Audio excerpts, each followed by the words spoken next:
आज की ये वीडियो बहुत खास और अहम है, आपके लिए भी और हमारे लिए भी, क्योंकि हमारे लिए समझाना बहुत मुश्किल है और आपके लिए समझना बहुत ज़रूरी है।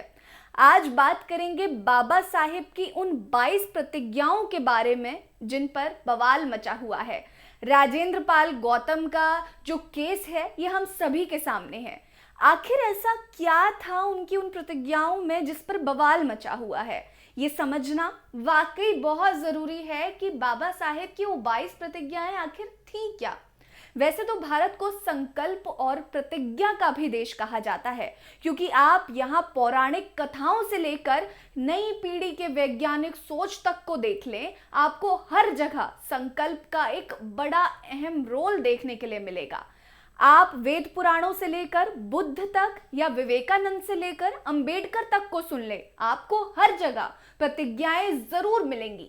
आपको अगर सीता माता की अग्नि परीक्षा याद होगी तो वो भी एक प्रतिज्ञा ही थी। अगर आप बुद्ध के ज्ञान प्राप्ति को देख लें तो वहां भी आपको प्रतिज्ञा ही नजर आएंगी। और अंत में अगर आप बाबा साहेब भीमराव अंबेडकर को देखें तो उनका भी जीवन आपको संकल्प और प्रतिज्ञाओं से भरा पड़ा मिलेगा। पर आज हम बात करेंगे बाबा साहेब की उन 22 प्रतिज्ञाओं के बारे में जो संविधान निर्माता ने 14 अक्टूबर 1956 को बौद्ध धर्म की दीक्षा के समय ली थी। नमस्कार, मैं हूं आपके साथ रीटा और आप देख रहे हैं भीमसेना। वीडियो को पूरा जरूर देखिएगा, क्योंकि पूरा देखेंगे तभी आपको समझ आएगा इन 22 प्रतिज्ञाओं का मतलब क्या था। आखिर ये 22 प्रतिज्ञाएं ली क्यों गई थी और इन 22 प्रतिज्ञाओं में ऐसा क्या है जो बहुत जरूरी है जानना और समझना। बाबा साहेब डॉक्टर भीमराव अंबेडकर की उन 22 प्रतिज्ञाओं को जानने और समझने से पहले हमारा ये जानना बहुत जरूरी है कि ये प्रतिज्ञाएं बाबा साहेब की कोई व्यक्तिगत प्रतिज्ञाएं नहीं थी, बल्कि उन प्रतिज्ञाओं में आपको बुद्ध की पंचशील प्रतिज्ञा ही नजर आएंगी, जिसे वो अपने हर एक अनुयायी को दीक्षा से पहले दिलवाया करते थे। इन 22 प्रतिज्ञाओं के बिना आप, हम या कोई भी बुद्धत्व को नहीं प्राप्त कर सकता। यहाँ तक कि इन प्रतिज्ञाओं के बिना कोई भी बुद्ध की राह पर नहीं चल सकता। बाबा साहेब भी बुद्ध की राह पर चलते हुए उस समय भारत में एक सम्यक समाज यानी कि बराबरी वाला समाज बनाने के लिए बुद्ध के प्रतिज्ञाओं को दोहराया करते थे और उन्होंने दोहराई थी। बाबा साहेब की इन प्रतिज्ञाओं में आपको कठोरता जरूर दिख सकती है, क्योंकि संविधान निर्माता हिंदुओं के जाति वर्ण व्यवस्था के कट्टर खिलाफ थे। आइए अब जान लेते हैं बाबा साहेब की उन 22 प्रतिज्ञाओं को जो उन्होंने 14 अक्टूबर 1956 को धर्म क्रांति के समय लिया था। सबसे पहली प्रतिज्ञा थी, मैं ब्रह्मा विष्णु महेश में कोई विश्वास नहीं करूंगा और ना ही मैं उनकी पूजा करूंगा। मैं राम और कृष्ण जो भगवान के अवतार माने जाते हैं, मैं कोई आस्था नहीं रखूंगा और ना ही मैं उनकी पूजा करूंगा। मैं गौरी गणपति और हिंदुओं के अन्य देवी देवताओं में आस्था नहीं रखूंगा और ना ही मैं उनकी पूजा करूंगा। मैं भगवान के अवतार में विश्वास नहीं करता हूँ। मैं ये नहीं मानता और ना ही कभी मानूंगा कि भगवान बुद्ध विष्णु के अवतार थे। मैं इसे पागलपन और झूठा प्रचार प्रसार मानता हूँ।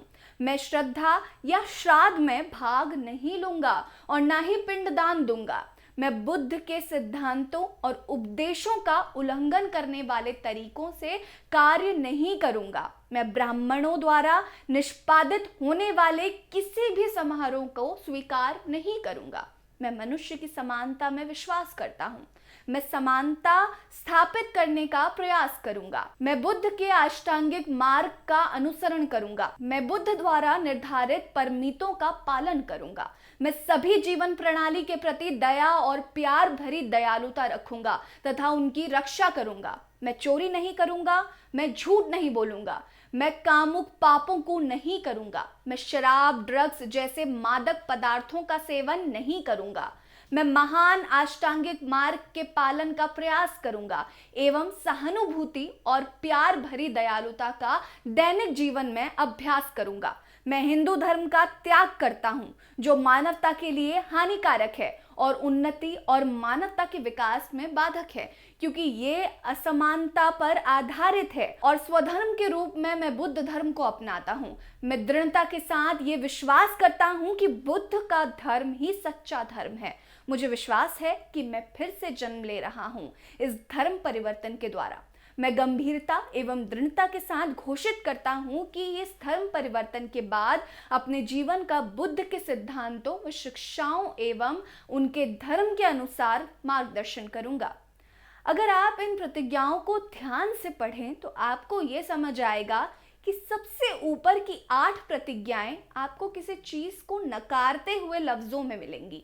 इसका मतलब ये नहीं कि बाबा साहेब किसी एक धर्म और उनके देवी देवताओं को नकारने की बात कर रहे थे। उस समय उस धर्म क्रांति में अंबेडकर के साथ भारी संख्या में हिंदू धर्म के ही दलित और अछूत मौजूद थे, जो हिंदू जाति वर्ण व्यवस्था और ऐतिहासिक उत्पीड़न से काफी ज्यादा परेशान थे। दूसरी तरफ ऊपर की 8 प्रतिज्ञाओं में बुद्ध के मूर्ति पूजन ना करने के संकल्प को भी समर्थन किया जा रहा है।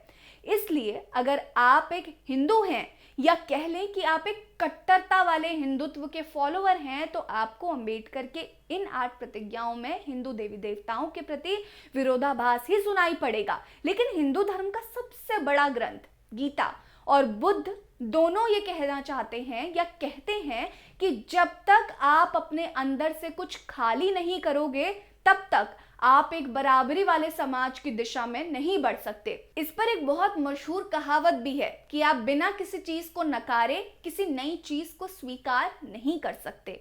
बाबा साहेब का भी यही कहना था कि जब तक आप अपने पुराने संस्कारों से मुक्त नहीं हो पाएंगे तब तक आप एक वैज्ञानिक सोच वाले सम्यक समाज की ओर नहीं बढ़ सकते हैं। इसलिए उस समय अंबेडकर ने पहले की 8 प्रतिज्ञाओं में पुराने धर्म के जंजीरों को त्यागने की प्रतिज्ञा ली थी।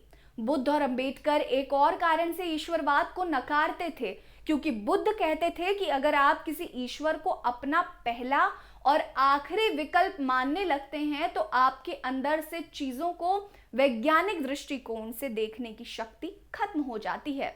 आजकल इसी कारण अंधभक्ति को एक खतरनाक बीमारी के रूप में देखा जाता है। अब बात करते हैं उन 8 प्रतिज्ञाओं के आगे। जब आप आगे की प्रतिज्ञाओं पर ध्यान देंगे तो उसमें आपको किसी चीज को अपनाने की भावना नजर आएगी, जैसे कि मैं समानता स्थापित करूंगा, बुद्ध की राहों पर चलूंगा और इत्यादि इत्यादि।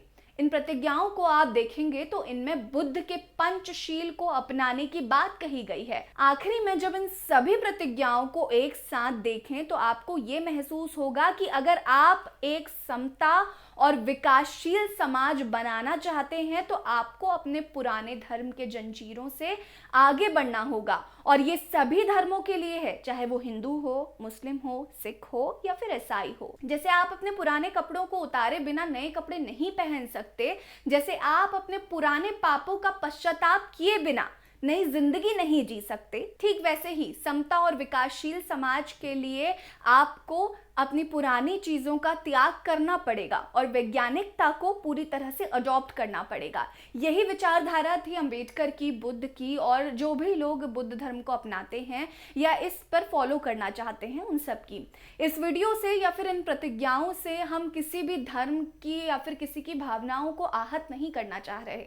ये कुछ फैक्ट्स हैं जो अलग अलग स्रोतों से जुटाए गए हैं। हम हर भावना की या फिर हर धर्म की रिस्पेक्ट करते हैं और आपको भी करनी चाहिए। किसी के धर्म की, किसी के विश्वास को आहत करना एक बहुत ही जघन्य अपराध माना जाता है और ये ठीक भी नहीं है।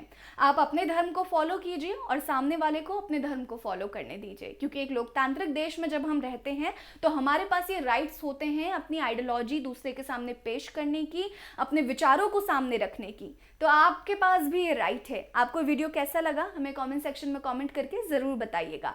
बने रहिए हमारे साथ। नमस्कार।